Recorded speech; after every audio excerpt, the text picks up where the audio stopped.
아라비아에 가면 아라비아 종마, 말들이 유명하죠. 아라비아 종마 굉장히 유명합니다. 말 중에서는 제일 유명하다고 그럽니다. 그런데 어떻게 해서 이 아라비아 종마가 탄생하게 됐을까? 그 유래를 제가 보니까 이래요. 모하멧. 어느 날 세상에서 가장 훌륭한 말을 만들어 보고 싶었던 거예요. 종마가 있어야 되겠죠. 종마. 그래서 세상 곳곳을 돌아다니면서 정말 훌륭한 암말을 100마리를 모았다고 그럽니다. 정말 우수한 말들이었겠죠. 그래서 그 말들을 데려다가 조련사를 통해서 훈련을 합니다. 계속 훈련을 합니다. 불피리를 불면서 달릴 때는 어떻게 불피리를 불면 달리고 어떻게 하면 멈추고 그걸 다 가르친 거예요. 어느 날 이 종마를 선택할 때가 됐습니다. 이 조련사는 이 암말 100마리를, 우수한 말 100마리를 우리에 가둡니다. 그리고 나서 며칠 동안 물도 주지 않고 먹이를 주지 않습니다. 그런데 얼마 떨어지지 않은 곳에 아주 맑은 물이 흐르는 강이 있습니다. 그 강에서부터 물냄새가 바람을 따라 계속해서 이 마사로 그 냄새가 흘러 들어옵니다. 말들이 그 냄새를 맡겠죠. 흥분합니다. 갈증 때문에 이 말들이 가만히 있질 못합니다. 난리가 납니다. 그러나 문을 열어주지 않습니다. 며칠을 더 보냅니다. 그 말들이 거의 기진하여 쓰러질 정도가 되었을 때 그 조련사가 문을 활짝 열어버립니다. 말들은 미친 듯이 물을 향해서 강가로 달려갑니다. 부지런히 달려갑니다. 그럴 때 조련사 갑자기 뿔피리를 길게 울려본다는 거예요. 멈춰! 말들이 멈출 수 있을까요? 며칠 동안을 물을 마시지 못하고 며칠 동안을 먹이를 먹지 못하고 굶주려 있는 그 말들이 멈출 수 있을까요?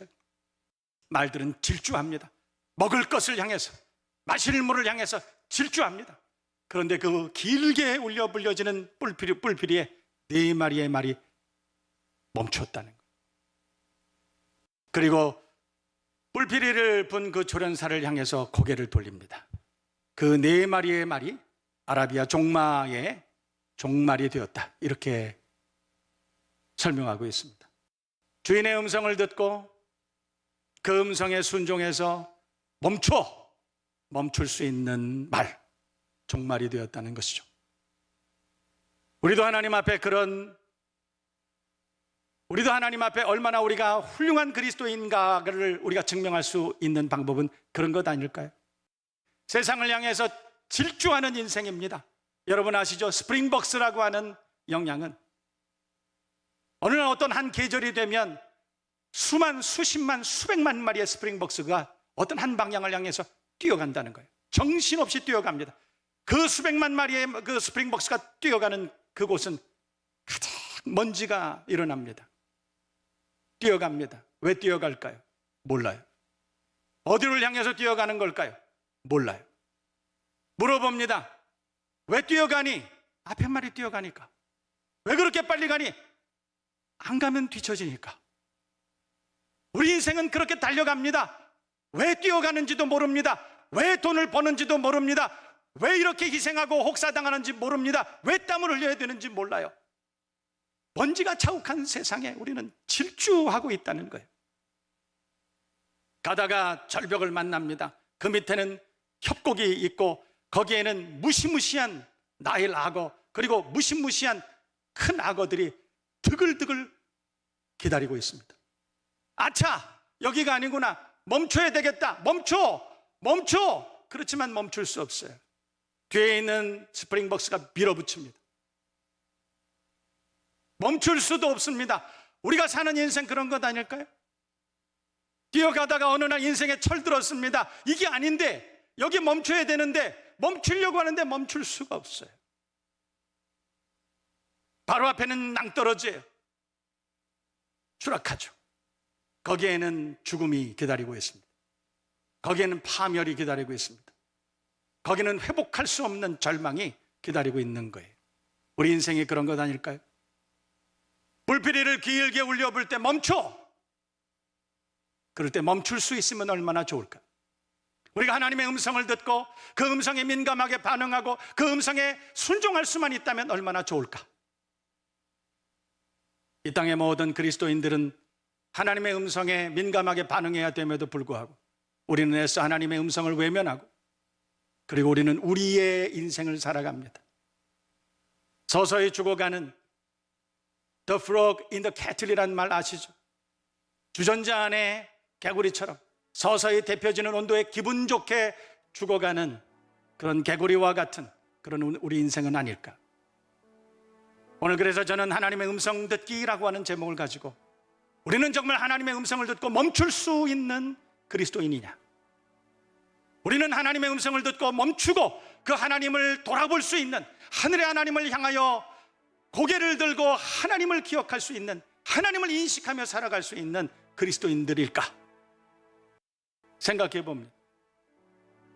세상 탐욕을 향해서 달려가고 쾌락을 향해서 달려가고 하나님의 뜻을 성취하는 것이 아니라 자기 일을 성취하기 위해서, 자기의 이상을, 자기의 비전을 성취하기 위해서 우린 그렇게 정신없이 달려가는, 먹을 것, 마실 것, 입을 것을 위해서 우리는 우리의 모든 삶의 모든 것들을 다 포기하고 정의를 포기하고 규범을 포기하고 신앙을 포기하고 우리는 그렇게 달려가고 있는 그런 인생은 아닐까?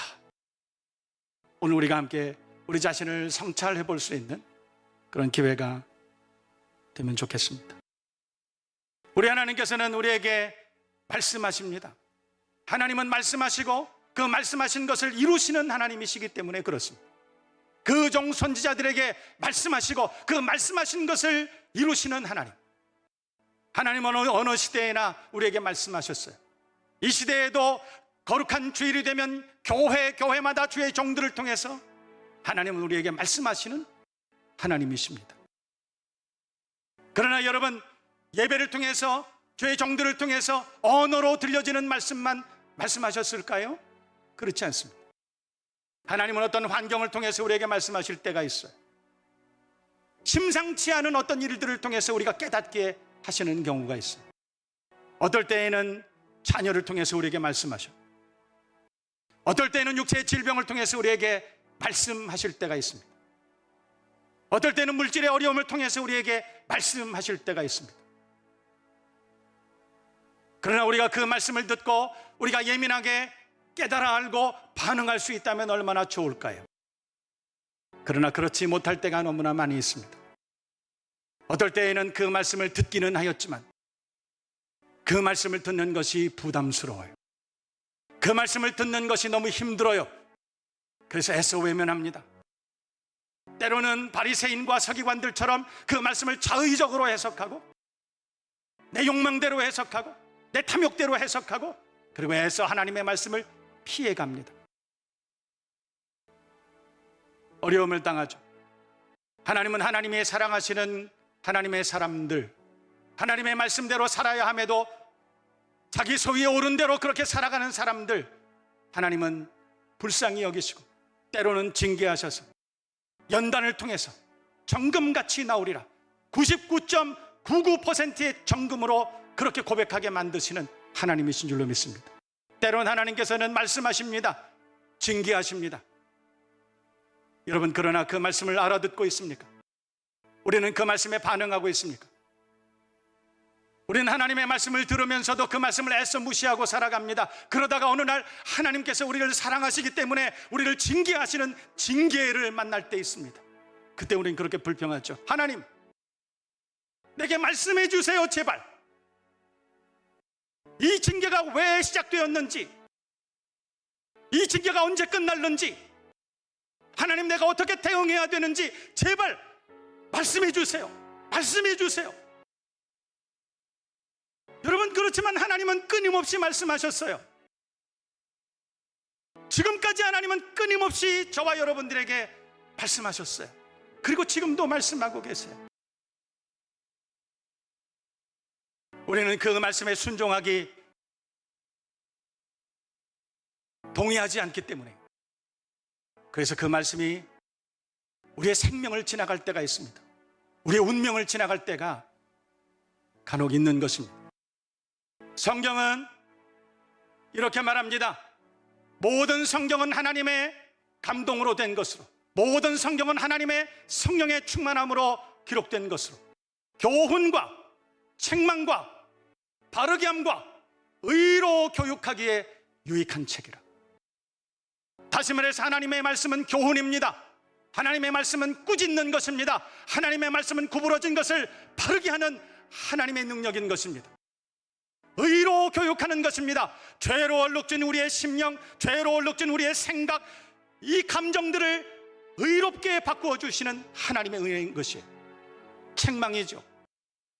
그러나 이 땅의 모든 사람들은 책망 듣는 것을 원치 않습니다. 교훈 받는 것을 원치 않습니다. 여러분, 그래서 하나님의 말씀을 듣는 사람들은 처음에 불쾌해야 됩니다. 그 말씀에 저항해야 됩니다. 하나님, 내가 왜 이 말씀을 들어야 됩니까? 정말 내가 그렇게 잘못된 걸까요? 물어봐야 됩니다. 치열하게 고민하고, 그리고 하나님의 말씀에 순복하는 과정을 경험해야 됩니다. 비로소 그리스도인이 되는 것이죠. 비로소 진짜 예수쟁이가 되는 것입니다. 그런데 우리는 그런 과정을 교묘하게 피해갑니다. 하나님의 말씀과 충돌하지 않으려고 합니다. 하나님의 말씀이 끊임없이 우리에게 선포되었음에도 불구하고 우리는 그 말씀을 순종하는 것을 포기합니다. 결과는 가정이 해체된 것입니다. 이웃과 단절된 것입니다. 하나님과 단절된 것입니다. 나라와 민족이 분열하고 분노하고. 방법은 하나밖에 없어요. 하나님의 말씀에 귀를 기울이는 것입니다. 하나님의 음성을 듣는 것입니다. 그 책망을 듣고 우리 스스로가 다시 한번 성찰하고, 그리고 새로워지는 그 기회 이외에는 다른 방법이 없다는 것을. 오늘 성경을 보면 사무엘상 3장은 1절에 이렇게 말씀합니다. 아이 사무엘이 엘리 앞에서 여호와를 섬길 때에는, 다시 말해서 그 시대는 여호와의 말씀이 희귀하여 이상이 흔치 않았다. 사무엘을 마지막 사사라고 그렇게 말합니다. 사사시대의 마지막 사사. 여러분, 사사시대라고 하는 것은 어떤 시대일까요? 하나님께서 하나님의 사람 사사들을 보내셔서, 그래서 하나님의 말씀을 대언하던 시대였습니다. 사사들을 통해서 하나님은 끊임없이 이스라엘을 향해서 말씀하셨습니다. 그러나 그 사사들의 그 말씀 말에, 하나님의 말씀을 전언하는 그 사사들의 말에 귀를 기울이는 사람들은 거의 없었습니다. 마지막 사사시대, 사무엘 시대, 오늘 3장은 이렇게 말합니다. 말씀이 희귀하여 이상이 흔치 않았다. 이상이 흔히 보이지 않았다. 제가 여러 버전들을 다 읽어봤습니다. 그리고 그 버전들을 읽으면서 제가 행간의 뜻을 깨닫게 되었습니다. 그래서 저는 저 나름대로 이렇게 해석해 봤습니다. 말씀이 희귀하여 이상이 흔히 보이지 않았더라. 이 말씀은 말씀 들으려 하는 사람들이 거의 없고, 그래서 이상도 희귀하던 시절이었더라. 말씀을 들으려고 하는 사람들이 거의 없고, 여러분, 이 시대에 말씀이 부족합니까? 성경 공부를 너무 많이 하세요. 하나님의 말씀이 부족합니까? 아니에요. 하나님은 우리에게 끊임없이 우리에게 말씀하셨지만 그 말씀을 들으려 하지 않는 우리는 큰 영적인 질병에 걸려 있는 것은 아닐까, 그런 생각이 들었습니다. 사무엘 시대는 그랬습니다. 여러분, 사사시대에 대해서 사사기는 이렇게 말합니다. 사사기는 사사시대의 모든 사사들에 대한 이야기를 기록해 놓았습니다. 사사기의 맨 마지막 결론이 뭔지 아세요? 사사기는 모두가 21장으로 되어 있습니다. 사사기 21장으로 되어 있는 마지막 책의 마지막 절이 뭐라고 말씀하시는 줄 아세요? 그때는 이스라엘 모든 사람들이 자기 소견에 옳은 대로 행하였더라. 개역 한글은 자기 소위에 옳은 대로 행하였더라. 자기 뜻대로 산 것입니다. 이스라엘은 하나님의 사람들입니다. 하나님의 백성입니다. 우리 하나님께서는 내 것이라고 말했습니다. 내 백성이라고 말했습니다. 하나님 뜻대로 살아야 되는 것 아닐까요? 이 시대의 모든 그리스도인들을 향해서 하나님은 내 백성이라고 말씀합니다. 내 자녀라고 말합니다. 우리는 하나님의 말씀대로 살아야 되는 것 아닐까요? 사사시대의 백성들은 자기 소위에 자기 소견에 옳은 대로 행하였더라. 하나님의 말씀을 듣지 않았습니다. 하나님의 말씀대로 산 것이 아니라 내 생각대로 살았습니다. 내 의견대로 살았습니다. 내 감정대로 살았습니다. 오늘 이 시대를 살아가는 우리들이 장애를 경험합니다. 한계를 만나기도 합니다. 가끔씩 저는 그 원인을 생각해 봅니다. TV를 켭니다. 광고가 나옵니다. 어느 회사에서 광고합니다. 내 맘대로 T. 이 시대는 내 맘대로 해. 네가 정답이야. 네가 왕이야. 네 뜻대로 해. 너 편하면 되는 거야. 여러분, 이 세상의 주인이 누구십니까? 이 세상을 창조하신 분이 누구십니까? 나를 이 땅에 보내신 분이 누구십니까? 우리가 하나님의 뜻대로 살아야 되는 것 아니에요? 우리가 하나님의 말씀대로 살아야 되는 것 아닙니까? 우리는 우리의 뜻대로 살아갑니다. 하나님의 유익이, 하나님의 영광이 우리의 삶의 목적이고 비전이 아니라 내 뜻을 성취하기 위해서 탐욕, 교만, 더 높이, 더 많이, 더 크게, 더 유명하게, 이것이 우리의 삶의 목적 아니에요? 우리는 언젠가 표류하는 인생이 되었습니다. 하나님의 말씀을 떠나고 하나님의 말씀을 무시하고 하나님의 말씀에 순종하지 않을 때에 우리는 우리의 인생을 방황할 수밖에 없습니다. 하나님의 말씀에 귀를 기울이는 민감하게 반응하는 여러분 될 수 있기를 축복합니다. 그리고 그 말씀에 순종할 수 있기를 바랍니다. 순종하는 거 쉽지 않아요. 우리가 그 하나님의 말씀을 들을 때마다 우리는 엄청난 저항을 느낍니다. 하나님, 어떻게 그 말씀대로 살려고 그러세요? 그러나 하나님, 내가 그 말씀에 의지하여 내 원대로 마옵시고 아버지의 원대로 하옵소서. 우리가 순종을 결단할 때 우리 하나님께서는 피할 길 내시고 능히 감당하게 하시고 그 십자가 능히 질 수 있는 믿음의 어깨도 우리에게 주실 줄로 믿습니다. 며칠 전에 저는 어떤 장로님의 은퇴 사진을 받은 적이 있습니다. 한 교회에서 은퇴하시고 원로 장로님이 되시는 그런 사진이었습니다. 제가 그 사진을 봤습니다. 그리고 그 사진을 클로즈업해서 확대해서 제가 그 장로님의 얼굴을 자세히 뜯어봤습니다. 평안하고 감사하고 깊은 은혜가 그 얼굴에 배어 있었습니다. 함께 자녀들이 함께 사진을 찍었습니다. 다복하고 아름답고 복된 가정들, 예쁜 한복을 입고 아버지의 원로 장로 추대식을 바라보면서 기뻐하는 믿음의 가정. 제가 그 사진을 물끄러미 한참을 쳐다봤습니다. 그런 생각이 들었습니다. 쉬웠을까? 한 교회를 20년 이상 심우해야 원로 장로 추대가 되는 거예요. 20년 이상 혹은 40년 쉬웠을까?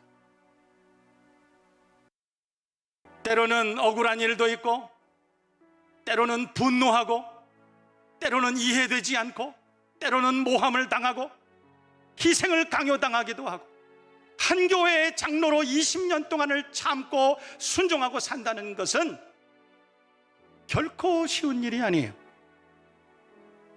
그 장로님 그 은퇴하시는 사진 속에서 저는 그것을 봤습니다.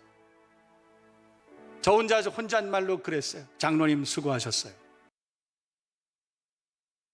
오래전에 저는 그 자녀에게 그 말을 들은 적이 있습니다. 목사님, 저 어렸을 때예요, 어느 날 우리 아빠가 부랴부랴 이사 가야 된다고 막 그러셔요.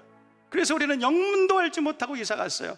이사 간 곳을 보니까 너무 허름한 곳에 우리 남매들도 너무 많은데 거기 가가지고 영문도 알지 못하고 어려운 집에서 다시 생활을 해야만 했었어요. 주일이 됐습니다. 아빠가 예배 드리러 가자 갔는데 예배당이 내가 이사했던 원래 우리 집이었던 우리 집이었어요. 당신의 모든 삶의 자리를 교회 하나님께 드리신 것이죠. 쉬웠을까요? 그 하나님의 음성을 듣고 순종하는 것이 쉬웠을까요? 희생하라, 참으라, 쉬웠을까요? 쉽지 않습니다. 그 20년 너머의 모든 세월이 그것을 증명해 주는 것이죠. 우리가 하나님의 말씀을 듣습니다. 그러나 그 말씀이 우리에게 저항됩니다. 하나님, 어떻게 이 말씀을 들으란 말이에요? 어떻게 이 말씀을 순종하란 말입니까? 그러나 여러분, 걱정하지 마세요. 결단하세요.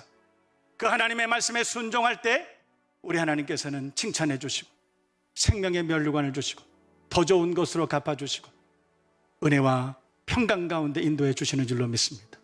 그것이죠. 오늘 저는 여러분들에게 하나님의 음성 듣기 함께 살펴보려고 합니다. 솔루션이 있습니다.